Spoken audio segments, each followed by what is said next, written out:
you back today.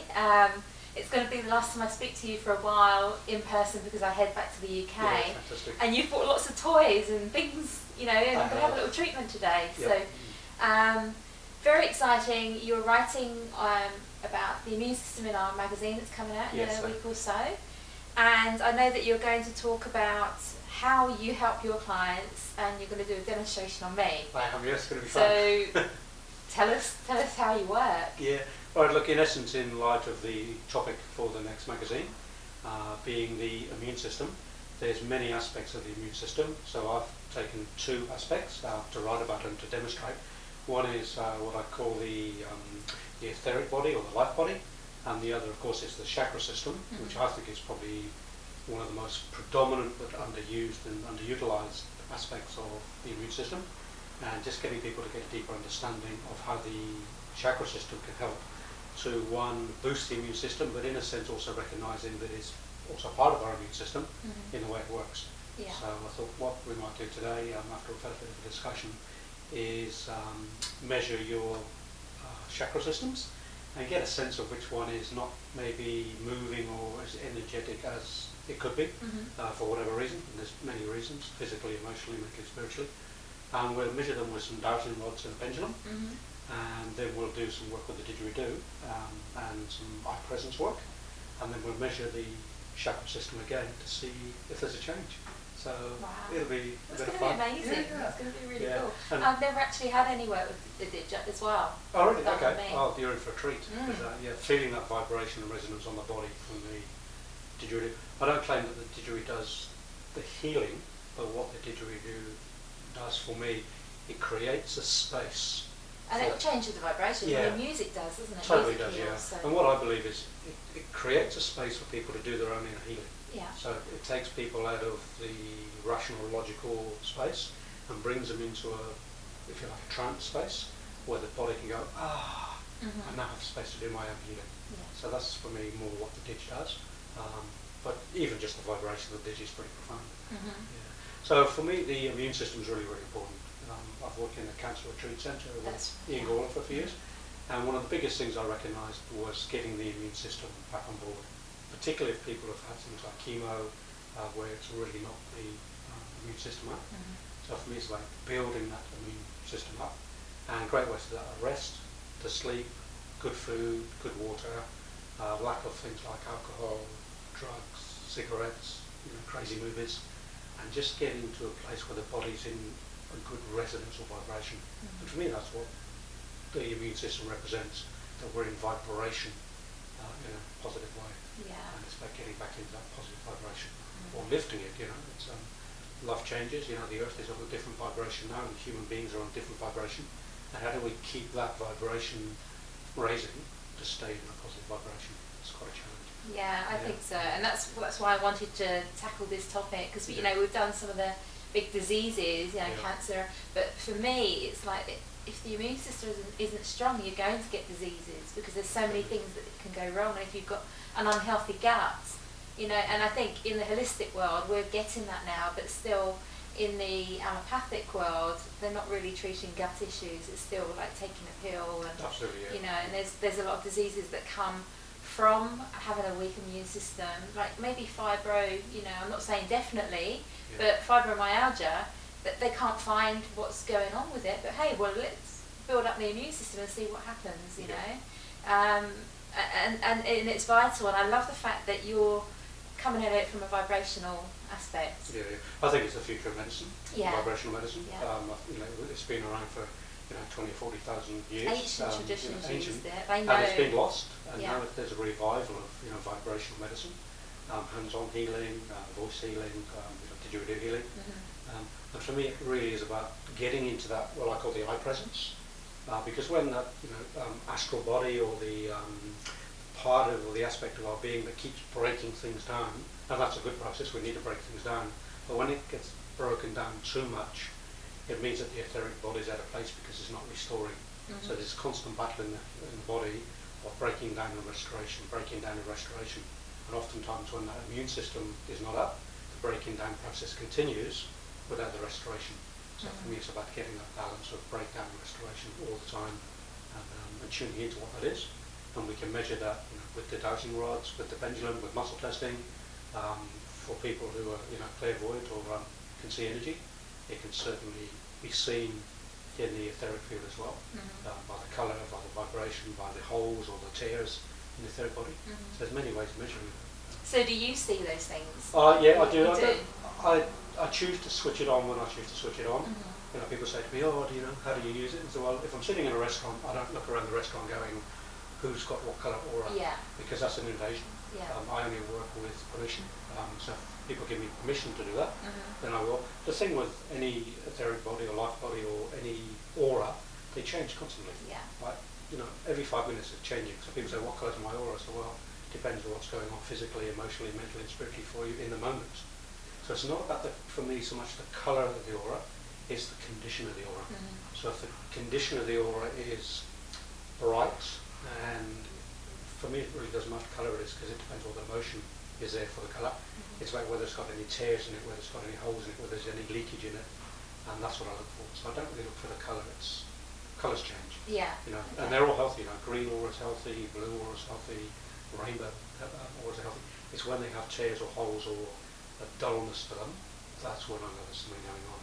Okay. So the colour thing around auras, I'm not sceptical about it. I just don't use it. Yeah, it's not for you. It's not for me. It's for me about looking at the condition of. It's like looking at a car. You don't really look at the colour of a car when you buy one. You look at the condition of the car. Yeah. So it's the same principle for me. Okay, cool. Just black colour. So you're gonna look at my car or my vehicle. Look at your. So do you start very off red around here. sort of yeah. That's the hair dye. That's what it is. I thought it was like your crown chakra was. Well, who knows? It could be that as well. Yeah. And I say it changes because if somebody's in a really happy space, or if they're in a sad space, or if they're in an anxious space, then the aura or the colour of the aura changes all the time. So I say to people, if you can get into a place of just relaxation and stillness, and then we can see what's happening around the aura, and also see how vibrant it is and how big it is. Yeah. And also same thing, it goes wide depending on the energy, and then it gets contracted. So if I see a contracted aura, usually there's something going on as well, and that can be measured by the dowsing rods.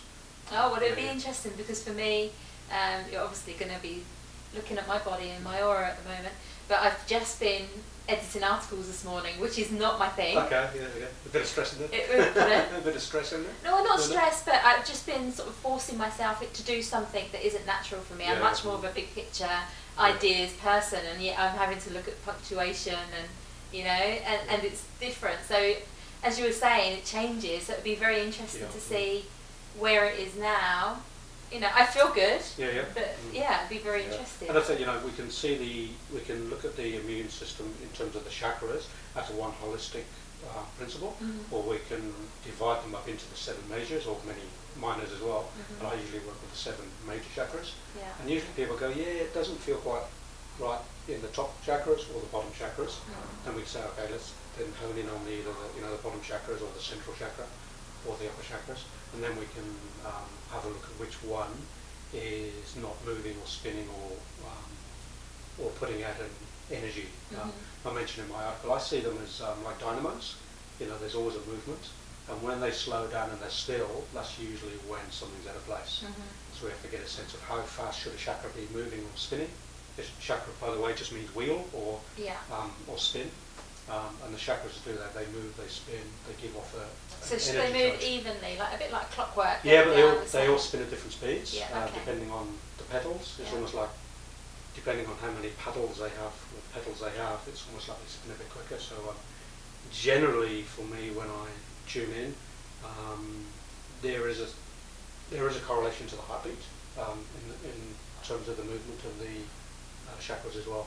So depending on the anxiety level or the breathing level, there's like a resonance that tunes in for the chakras with the heartbeat or the breath. So if you're puffing really fast, generally there's a bit more dynamic in the chakra. And if you're relaxed a little bit, there's more of a free flowing. Which makes sense because that's where your energy is at, isn't it? If you're breathing really fast, your energy is usually quite high first. And then you find the blood count is different as well, depending on the energy flow. So everything's related. Everything's like a big set of cogs in a sense, and if one cog is moving at a certain speed, the others have to move in that speed as well to keep the whole system running at the same speed. Wow. So it's quite interesting, you know. People say the body is a bit like inside of a clock, and to some degree it is, if you start looking at all the chakra wheels and everything connecting up. So I like to look at the body as a holistic process, without the division. You know, so you know, what is this whole being saying to me, speaking to me right now, and how do we measure that? So it's quite exciting. Wow. Yeah. Okay, Yeah. so should we get into Shall we do something? Is there anything else that you would like the viewers to know about the work that you do before we get into it? Yeah, I might. Look, I've got my little toys here. I'm a toy person. I love my tools. So firstly, my book is all about getting into the eye presence. And I think that's the best way to bring oneself back into alignment in terms of building up the immune system. Because when we have a strong eye presence, then we take care of that sort of astral body and the etheric body and all the other aspects of the body. Because for me, the eye presence is the choice maker. From that place, I can choose how I feel. Yeah, you're empowered. I'm empowered in that place. So all my work is about empowering people to get back into their eye presence, for whatever that means to people. I simply call the eye presence the choice maker. Yeah. You know, to keep out of religion and politics and all those things. So for me, can you choose into your choice maker, and what is the eye presence or the choice maker saying right now in terms of getting into a better or higher alignment? And I'm a great believer in growth, because if there's no growth, we go stagnant, and in a stagnant place, that's when we start getting disease and illness. So for me, it's constant growth, physically, emotionally, mentally, and spiritually, daily, minute by minute almost. So the other thing I'd like to introduce is the pendulum, the mysterious pendulum. I have so many people asking me how to use a pendulum, and they hang it and they're waiting for this thing to move. You know, they go, my pendulum doesn't work. Well, some simple lessons in pendulum work is you actually move the pendulum and get it going in neutral, so that there's constant movement. And I use a short chain because there's a better connection through the fingers, the short chain. And then I train my pendulum. I make my pendulum go right, and that's my yes or my male aspect. And then I bring it back into neutral, and then I make it go left, and that's my feminine, this way, or my no. And some people go left, right, whatever you train your pendulum. And once it's trained, and you can ask a question, is it in my highest interest right now to have a glass of Coca-Cola? Look at that as a no. Yeah. Is it in my highest interest now to have a sip of water? No, it's neutral. So yes or no. Is it in my highest interest to be 100% present in this interview? Of course, that's a yes. So you train the pendulum to do your yes and no. Yeah, and that's quite a big swing that it's given. Look, once you get into the rhythm of it, it's amazing how the energy picks up. Particularly if I go, put it over my skin or over my energy. That's how I use mine, actually. Yeah, it really spins, like you can really get this thing happening. And it's about the question and being clear.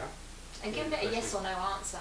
Yeah, definitely yes or no. Because otherwise it can't answer a question and you get confused. And, people say, will I win the lotto? Well, it's not really a question of, because if you're not going to enter the lotto, you're not going to win it anyway. Exactly. So there are some practical aspects. But it's a great indicator, a bit like muscle testing, and also the dosing ones as well. So these little things are made of pine cones. Yeah. So I actually make these.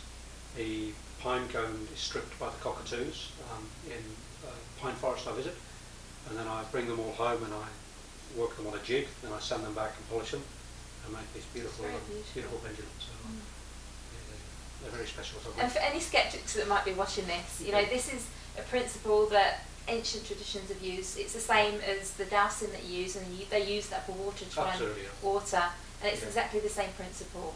It's just dealing with energy. It is, and I find crystals, I find all sorts of things. If I'm searching for something on the land, if I'm searching for water, I use my pendulum and or the dowsing rods. And really for me they're a visual extension of my own intuition, or my own knowing. Knowing and intuition for me are slightly different, but my own knowing that there's something there. This is almost like the visual part, so people can see what I'm thinking or feeling or knowing. So they're great tools for visual. And I'm quite a visual person, so it's good for me. Cool. So in terms of working with people on the vibratory level, like I said, okay, let's tune in to where you're at right now, and we might, if we imagine 7 chakras, we go 1, 2, 3, 4, 5. I could spin that in neutral, I can say which chakra is the one that we're going to focus on right now, you know. Is it 1?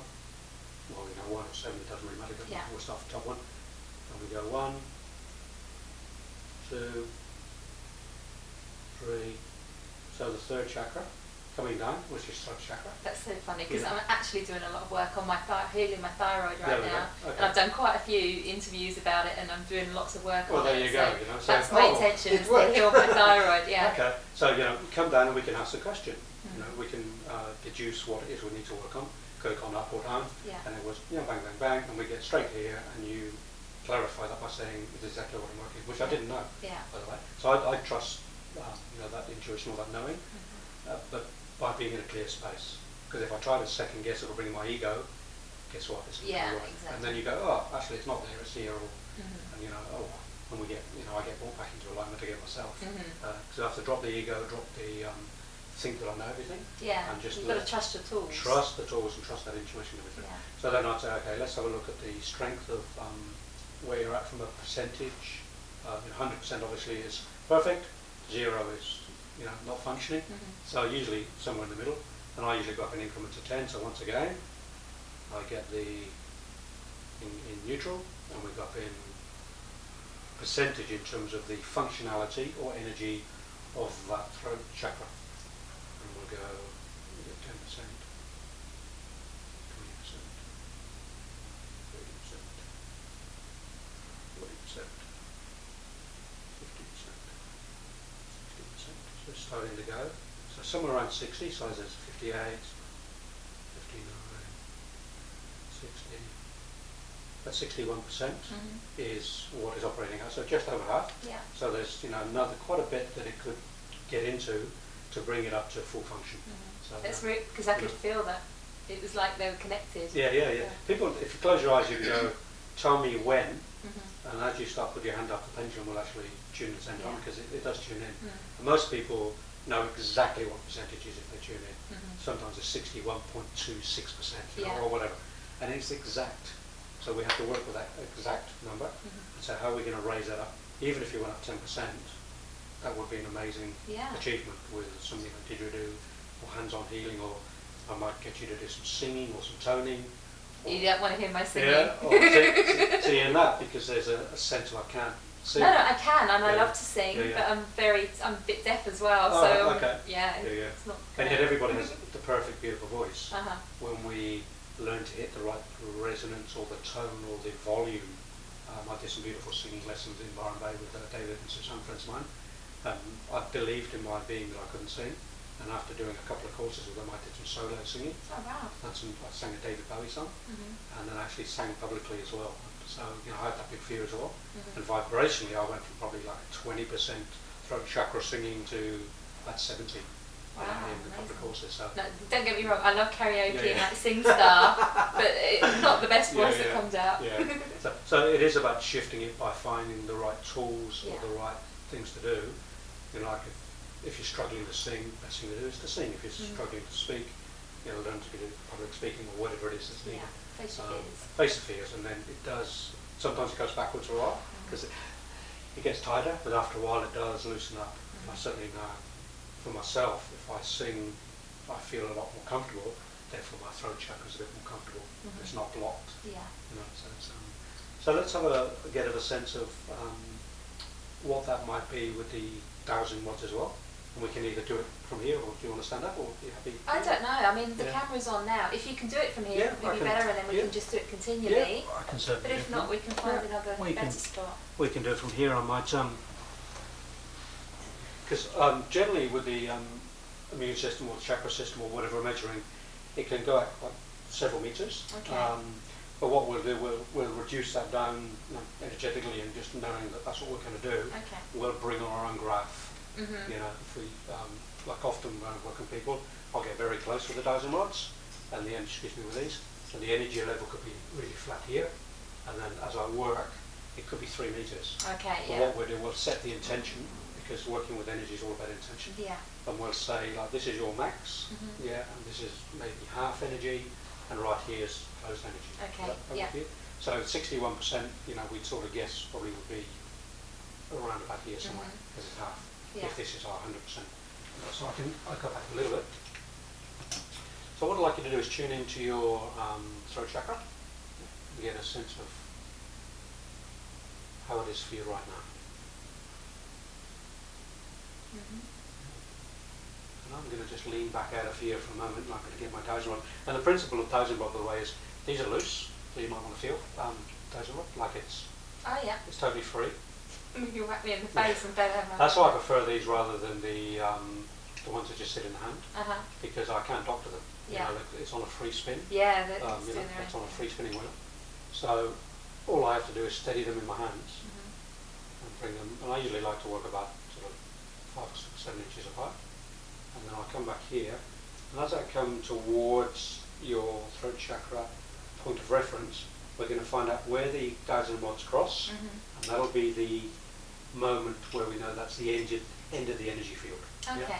So out here, see they're quite wide, and as I come in, come towards you, you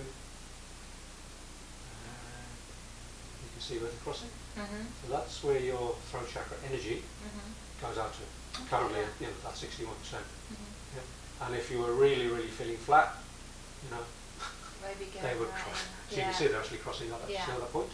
So I know here, that's what I want people to look at energy fields. They go, well, you've got a big energy, and it can fill the room. But usually it's between sort of 2 and 6 meters is my experience.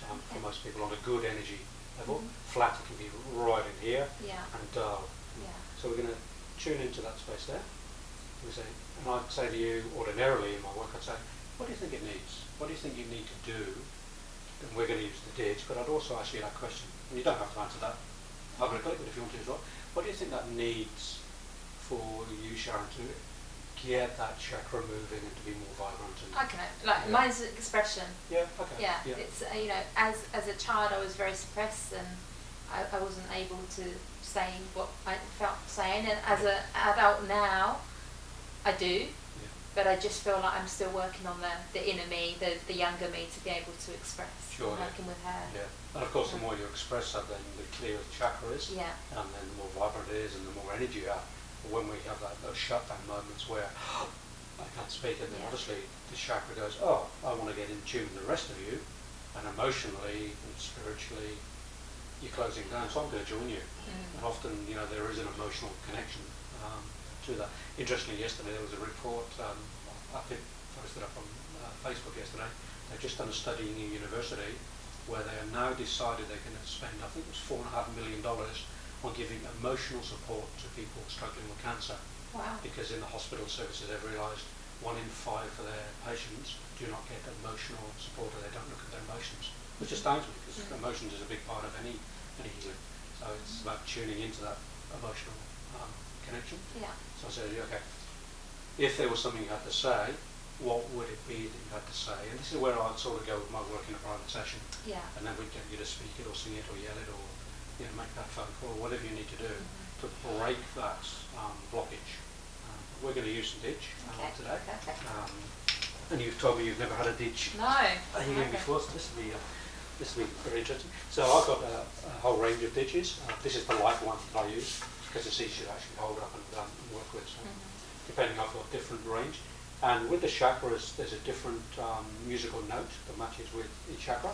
So what I try to do is, with my didgeridoos, is get the right ditch frequency for the right chakra. Okay. And generally, those E's and F's, the high resonance, are more the higher chakras. And I've got a digit home that's an A sharp, so it's like a, and that's beautiful around the lower chakras, particularly the base chakra. Yeah. So this one is more sort of middle. So I'm just intuitive today what I should bring. And so what I'll do, Sharon, is I'll get you to hold the end of the ditch. And you can take it quite close to your throat. There. If it goes against it, it'll stop the airflow. Okay. And then as I play, you can move it away a little bit if you want to, or bring it a bit closer. Or if it's too much, you can just take it away. So we're going to start with it to your left or to your right. So just take it away from your body. And then when you hear it and feel it, you can bring it in. And then you might want to open your throat up and really let that vibration in.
didn't want that to stop. That was beautiful.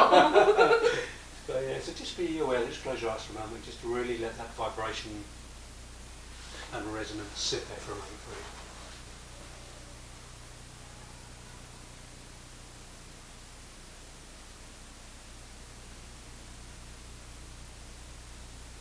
Just get a sense of speaking, finding your empowerment to speak. Bringing that little girl aside and bringing the woman in, bringing your eye presence in. And sending that vibration right through your body, whatever you felt in the ditch, whatever came in your mind, in your thoughts and your feelings.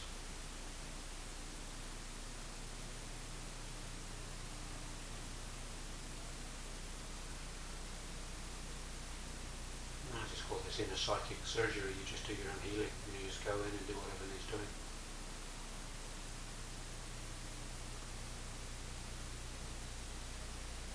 Sense of what that blockage is inside. It might have a colour, might have a feeling, might have a vision. And we're going to just put the didgeridoo in there one more time. We're just going to really get a sense of shifting whatever that blockage is. You can use your mind to do that, your vision to do that with the support of the vibration and resonance of the pitch. So I'll just do that one more time for you.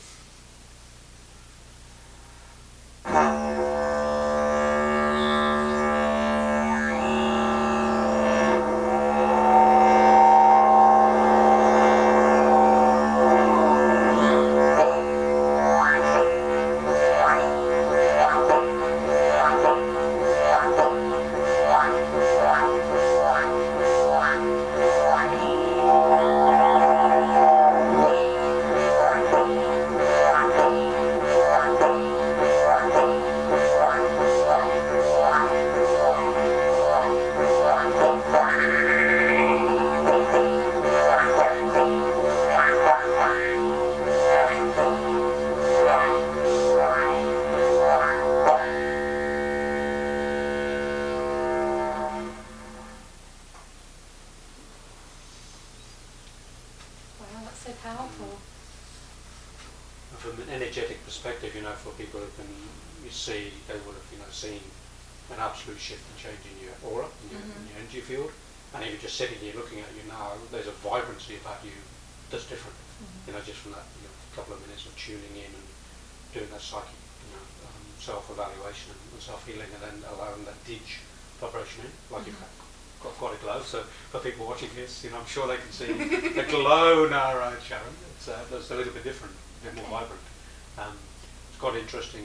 When I was working in South Africa, we were doing this work, and a friend of mine had access to doing blood live analysis, and we do a blood sample before the session and a blood sample after the session, put it on the screen for the client to see, and the change in the blood in even 10-15 minute sessions is incredible. Wow. Yeah, the blood cell count is totally different. And feel different. Yeah, it's yeah, amazing. totally different.